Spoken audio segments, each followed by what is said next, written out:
avec vous Géraldine. On revient justement sur cette première interview accordée hier soir par le président Trump à la chaîne CBS. Lui qui promettait d'expulser tous les clandestins enclenche la marche arrière. Et de façon assez radicale, comme on pouvait s'y attendre d'ailleurs, remarque le quotidien USA Today. Sa promesse d'expulser 11,5 millions de clandestins, personne n'y a vraiment cru, infaisable, hors de prix, économiquement une aberration. Mais il s'en est servi pour construire son image, attiser la polémique. L'élection passée, il recule donc et il le dit à la télévision. Ses efforts seront ciblés sur les seuls clandestins qui ont un casier judiciaire, les membres de gangs, les dealers de drogue. 2 millions, peut-être 3 millions de personnes selon lui, beaucoup moins selon le journal qui a consulté des experts. Géraldine, le fameux mur à la frontière. C'est la même chose, Samuel. Il y tient à ce mur, devenu le symbole de sa campagne entière.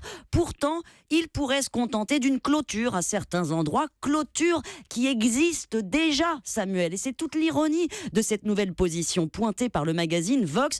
Pour mettre en œuvre sa politique, Trump n'a besoin en fait d'aucune loi. Tout est en place. En 2006, George Bush faisait voter la construction d'une barrière le long de la frontière.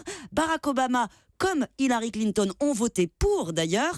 Elle atteint aujourd'hui 1120 km, il y a 1800 miradors. Il suffira à Trump de la prolonger avec des pierres. Quant aux expulsions, son nouvel objectif rencontre celui déjà réalisé par Barack Obama. 2,5 millions d'expulsions entre 2009 et 2015, c'est un record absolu.